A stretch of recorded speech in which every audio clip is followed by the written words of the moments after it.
Bonjour à toutes et à tous. Je vous présente aujourd'hui mon tout dernier livre, paru en novembre 2025, qui s'appelle Devenir riche, mode d'emploi, manuel d'éducation financière. Il est publié aux éditions Pulsa Books, qui est exclusivement diffusé sur Amazon, et vous le trouverez aussi, bien sûr, sur le site JDH Édition, puisque ça fait partie, on va dire, de la même maison qui a la marque JDH Édition.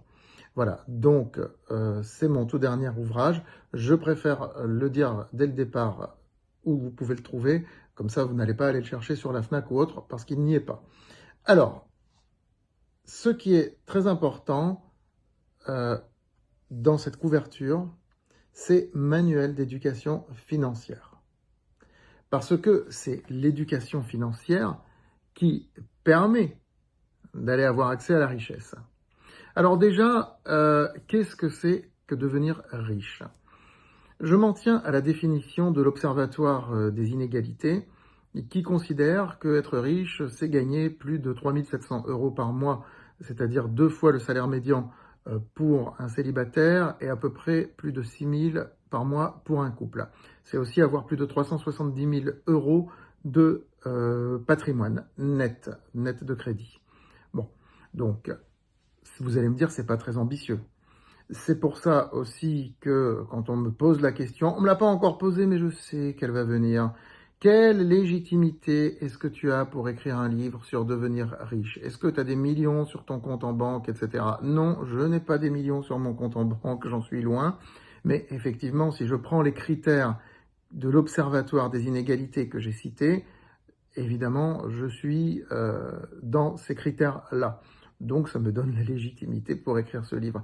Mais ce qui me la donne beaucoup plus que ça, c'est que j'ai eu l'occasion, sur les 20, 25 même dernières années, de côtoyer, de fréquenter beaucoup de gens que l'on peut qualifier de riches, non pas au sens de l'Observatoire des inégalités, mais au sens de l'image sociale qui est celle attachée aux riches. C'est-à-dire des gens qui ont de très belles voitures, des Ferrari, des Lamborghini ou autres, et qui vont en vacances à Courchevel, et qui ont une très belle maison, un très bel appartement, qui ne comptent pas, tout simplement, qui ne comptent pas. Donc oui, en général, leur fortune se mesure en millions et leurs revenus sont des revenus à 5 chiffres mensuels, voire 6. C'est évident. Donc j'ai eu l'occasion de rencontrer, de côtoyer ce genre de personnes et je les ai beaucoup analysées, étudiées et pas seulement sur le plan du business, mais sur le plan de leur manière d'être. Alors, vous avez beaucoup de livres qui vous parlent de cette manière d'être, du mental, comment il faut changer son mental, etc., pour rentrer dans ce mode de fonctionnement et qui est celui des riches ou des futurs riches. Voilà. Donc, à partir de là, j'en ai déduit un certain nombre de principes. Et c'est ces principes, ce sont ces principes que je vous expose dans cet ouvrage. Et je parle régulièrement, très régulièrement, dans ce livre, de la classe moyenne. J'oppose, et je l'assume, la classe moyenne à ces gens riches, futurs riches.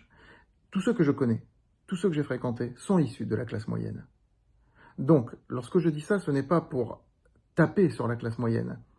C'est pour dire que les principes de fonctionnement de la classe moyenne, le mindset de la classe moyenne n'est pas approprié au fait de pouvoir devenir riche. Pourquoi? Parce que l'éducation financière, ça s'appelle manuel d'éducation financière, l'éducation financière de la classe moyenne ne permet pas d'atteindre la liberté financière.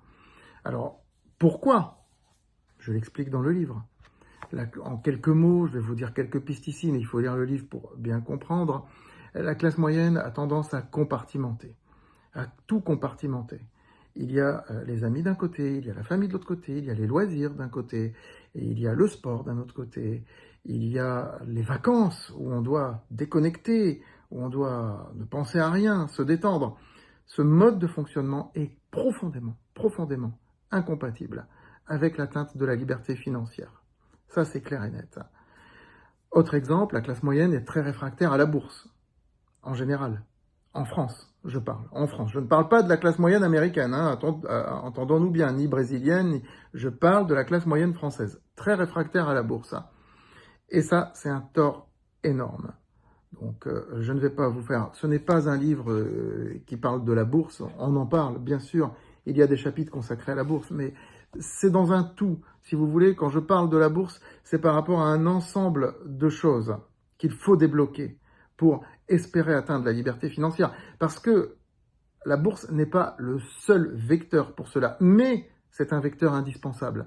Et puis, il y a tout un rapport à l'argent, au crédit, qu'il faut avoir, qu'il faut changer. Il faut changer son logiciel mental, en gros. Donc, je parle dans ce livre, effectivement, du mindset, du logiciel mental qu'il faut changer et comment le changer. Hein, je vous donne des exemples précis de personnes, je vous donne des anecdotes, hein, franchement, des gens que j'ai côtoyés, comment ils ont fait. Qu'est-ce qui a déclenché le chemin vers la richesse à un moment donné de leur vie. Je raconte ces petites anecdotes. Elles sont vraies. Évidemment, je ne vais pas citer leur nom, ni le contexte exact, vous pensez bien. Mais j'en parle. Mais le mindset ne suffit pas. Vers quel business s'orienter? En particulier quand on est jeune ou quand on est moins jeune. Est-ce qu'il y a un âge pour devenir riche? Moi, je dis qu'il n'y en a pas. Donc ce livre s'adresse aussi bien aux gens qui ont 20 ans, qu'aux gens qui en ont 40, qu'aux gens qui en ont 60. Parce qu'à 60 ans, normalement, la vie n'est pas finie. Elle peut encore commencer, pour certains ou pour certaines. Et ça, c'est très important. Mais évidemment, à 20 ans ou à 60, on ne va pas forcément s'orienter vers les mêmes business. Et justement, j'en parle de ces business. Je parle des business vers lesquels s'orientent les jeunes. Donc, c'est un livre que vous pouvez offrir à vos jeunes s'ils sont intéressés par le sujet, bien sûr. Et inversement, c'est un livre que les jeunes peuvent offrir à leurs parents si ils savent que la problématique de leurs parents, c'est de dire « j'en ai marre d'être salarié, d'avoir des fins de mois difficiles et je voudrais un petit peu m'épanouir et aller vers la liberté financière ». Voilà. Je parle également de l'immobilier, en l'occurrence, est-ce que l'immobilier est encore pertinent aujourd'hui? Et vous verrez que j'apporte une réponse très nuancée, qui n'est ni oui ni non, dans cet ouvrage, Devenir riche, mode d'emploi.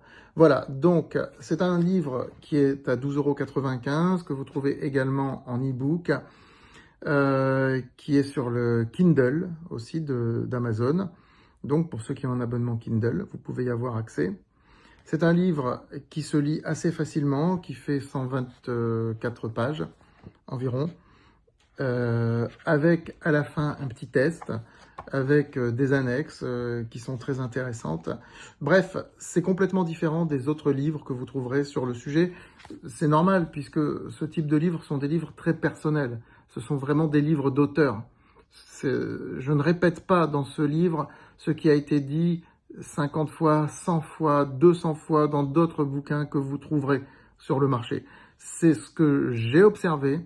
C'est aussi ce que moi j'ai vécu personnellement en faisant plusieurs métiers, ce qui me permet de ne pas dépendre que d'un seul métier, mais c'est aussi une organisation du temps et une organisation spéciale de l'esprit. Voilà. Donc, je vous invite à le découvrir pour vous ou pour l'offrir. Devenir riche, mode d'emploi, manuel d'éducation financière de Jean-David Haddad aux éditions Pulsa Books. Donc, je le répète, sur Amazon ou sur JDH Éditions. Voilà, à très vite.